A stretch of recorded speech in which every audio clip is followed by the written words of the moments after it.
You don't fit in here at the bar with your boring attitude. Maybe you should go drink rainwater instead, since it suits you better. After losing my job, I felt really down. Then, I ran into my annoying ex-boss at the bar. He stole my seat, as usual. But then, something unexpected happened. My name's Michael. I'm 59 years old, and I work at a small toy company called Colorado Toys. I'm not great at talking to people, but I try to be polite to everyone. I even came up with a popular toy, but my colleague Kevin took all the credit.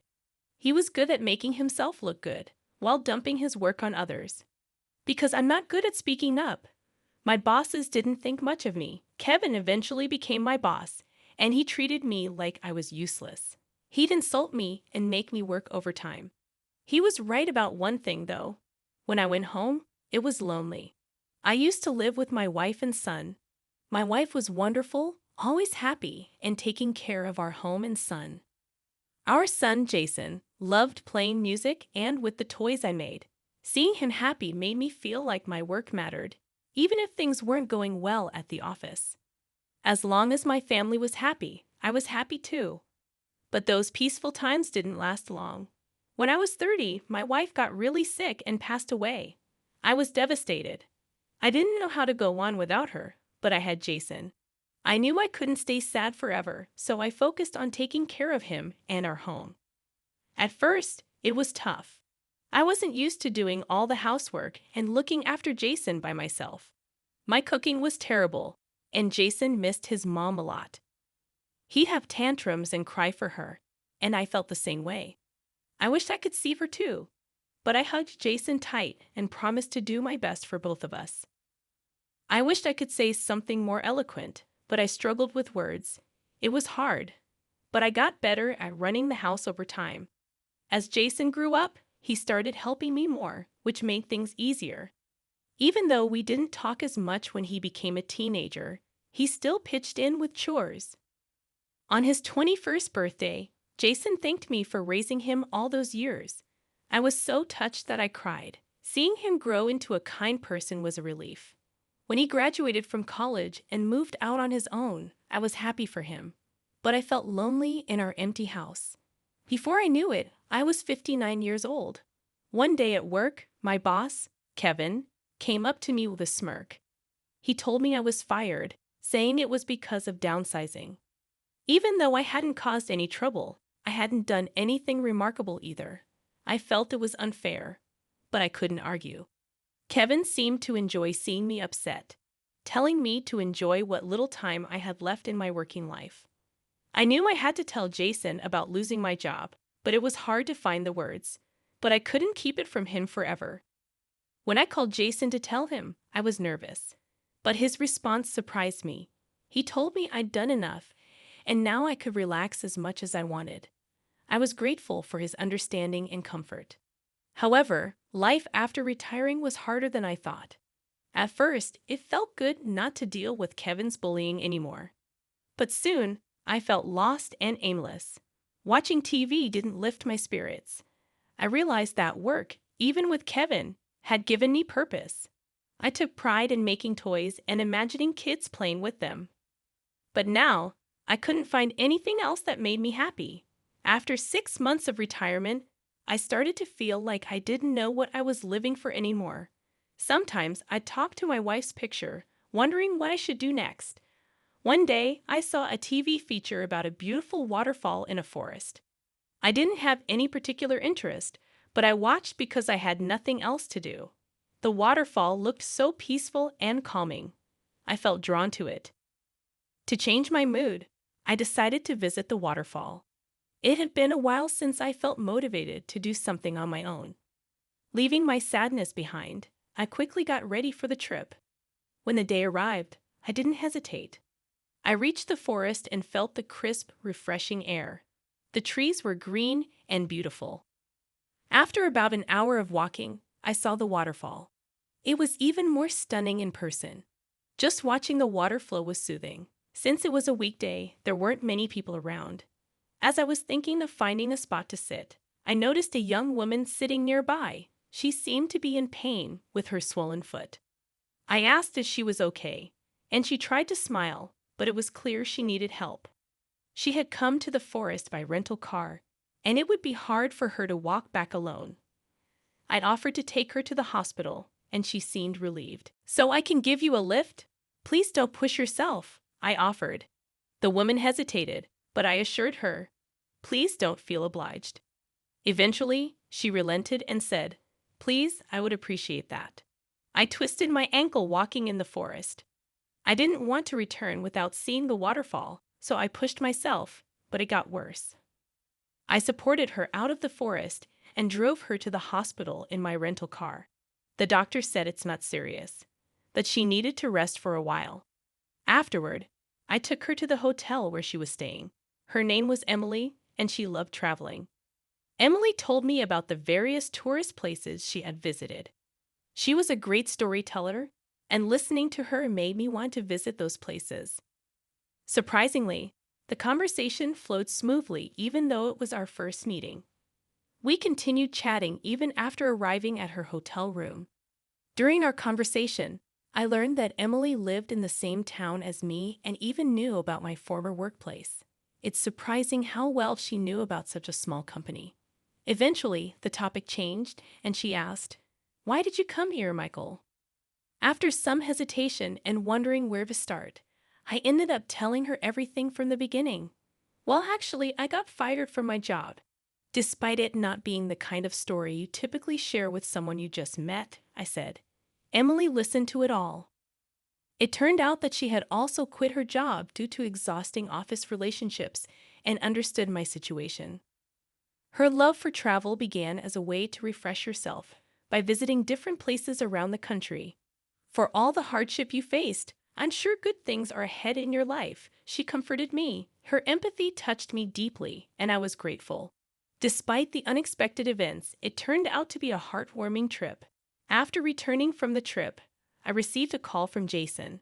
He invited me out, saying, "There's a great bar I know. How about we go for a drink?" It may be nosy of me, but I was worried you might have been feeling lonely, Dad. "Let's go out and have a good time.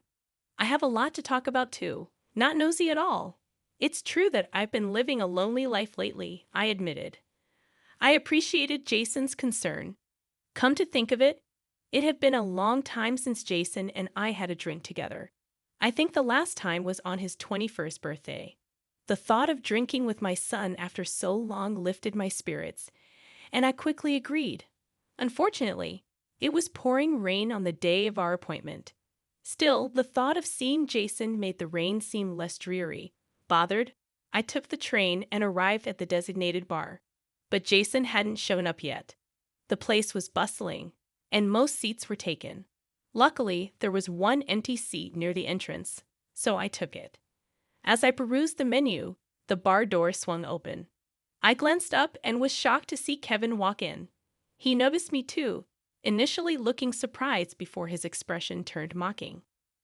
"Well, well, what a coincidence to see you here, enjoying life after getting fired," he said, taking a seat opposite me. My son is supposed to join me soon. I'm sorry, but could you please find another seat?" I requested. Kevin's eyes narrowed, and he waved dismissively, saying, "Why should I care? I want to drink here too. Besides, I'm a regular. I should be given priority." His demand seemed ridiculous, but Kevin persisted, insulting me further. Feeling uncomfortable and not wanting to cause a scene, I reluctantly decided to wait for another seat. As I stood up, the door opened again, and to my surprise, Jason walked in with Emily. "What a coincidence to meet here. This is amazing," I exclaimed, surprised. Emily, however, seemed unfazed. "Meeting you here isn't a coincidence. Jason and I know each other and have an important matter to discuss, so we came together," she explained.